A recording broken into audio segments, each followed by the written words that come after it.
ఆర్యావర్తంలో చిత్రవర్మ అనే రాజు తన ప్రజలను ఎంతో ధర్మంగా పాలిస్తూ ఉండేవాడు.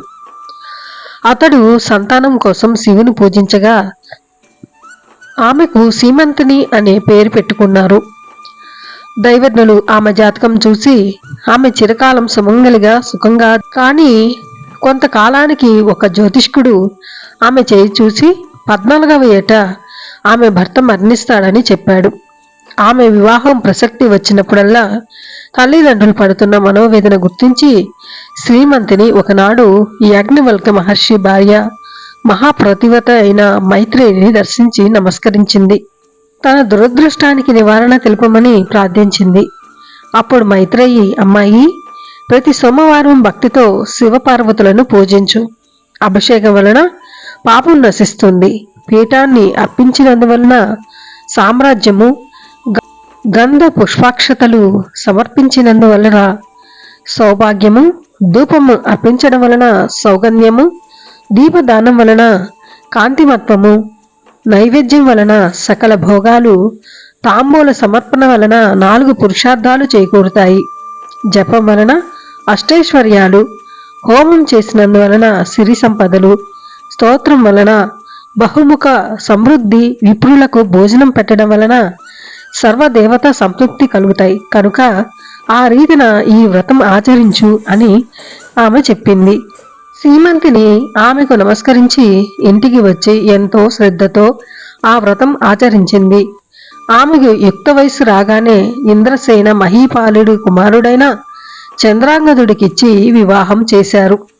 ఆ దంపతులు ఎంతో అన్యోన్యంగా జీవిస్తుండగా ఒకరోజు ఆ రాజకుమారుడు జల క్రీడకని వెళ్లి ప్రమాదవశాన కాళింది నదిలో మునిగిపోయాడు. ఎందరూ ఈతగాళ్లు వెతికినా దొరకలేదు. అది తెలిసి 14 సంవత్సరాలు నిండిన శ్రీమంతిని ప్రాణత్యాగానికి సిద్ధమైంది. కానీ రాజు ఆమెను వారించాడు. బంధువులందరూ నది ఒడ్డుకు చేరి దుఃఖించారు. శ్రీమంతిని తాను వ్రతం ఆచరించినా కూడా తన భర్తను రక్షించినందుకు శివపార్వతులకు మొరపెట్టుకుని సహగమనం చెయ్యడానికి సిద్ధమైనది. అప్పుడు పురోహితులు శవం కనిపించకుంటే సహగమనం చేయకూడదు. ఇంతకు అతడు మరణించాడో లేదో ఎలా నిశ్చయించగలము? కనుక నీవు వేచి ఉండాలి అని చెప్పారు. పుత్రశోకంతో ఇంద్రసేనుడు మతిస్థిమితం కోల్పోగానే దాయాదులు అతని రాజ్యం అపహరించి ఆ రాజదంపతులను చెరసాలలో పెట్టారు. చిత్రవర్మ శాస్త్రానుసారం 1 సంవత్సరం వేచి చూచిన తర్వాత తన కుమార్తెకు వైదవ్యం ఒప్పించాలని నిశ్చయించుకున్నాడు. శ్రీమంతిని మాత్రం అంత దుఃఖంలోనూ తదేక దీక్షతో ఆ వ్రతం ఆచరిస్తూనే ఉన్నది. నీట మునిగి చనిపోయిన చంద్రాంగదుడిని నాగకన్యలు అమృతం పోసి బ్రతికించి పాతాళలోకంలో మహాజ్వలమైన పట్టణంలో మనులతో వెలిగిపోతున్న పడగలు గల తమ రాజైన తక్షకుని దగ్గరకు తీసుకువెళ్లారు. అతనికి చంద్రాంగదుడు నమస్కరించాడు. తక్షకుడు అతని వృత్తాంతమెరిగి సంతోషించి సకల భోగాలు అనుభవిస్తూ తమ లోకంలోనే ఉండిపోమని అతనిని ఆహ్వానించాడు. చంద్రాంగదుడు వారి ప్రేమకు సంతోషించి తన తల్లిదండ్రులు, తన భార్య తన కోసం దుఃఖిస్తుంటారని, కనుక తాను వెంటనే వెళ్ళిపోవాలని చెప్పాడు. అప్పుడు తక్షకుడు అతని చేత అమృతం తాగించి అతని భార్య కోసం ఒక పాత్రలో అమృతమిచ్చి అతనిని సత్కరించి తననెప్పుడు స్మరించిన ఆపదలో రక్షించగలనని చెప్పి పంపాడు. తక్షకుడు ప్రసాదించిన దివ్యాంశం మీద చంద్రాంగదుడు తిరిగి నది ఒడ్డుకు చేరాడు. అమృతం తాగడం వలన దివ్య వచ్చస్సుతో వెలిగిపోతూ దివ్యాంశంపై నీటి నుండి పైకి వచ్చిన చంద్రాంగదుని చూచి శ్రీమంతిని ఆశ్చర్యపోయింది. ఆ రోజు సోమవారం. శ్రీమంతిని తన పరిచారకులతో స్నానం చేయటానికి నదికి వచ్చినది.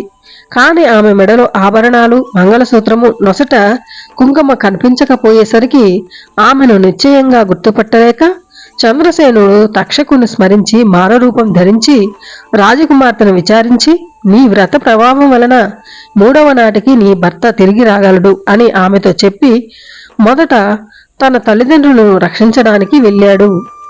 వారి రాజ్యం అపహరించిన దాయాదులకు తాను తక్షకుని వరం పొంది వచ్చిన సంగతి తెలుపుతూ రాజ్యం తిరిగి అప్పగించమని, లేకుంటే వారిని యుద్ధంలో శిక్షించగలనని హెచ్చరిస్తూ చంద్రాంగదుడు కబురు చేశాడు.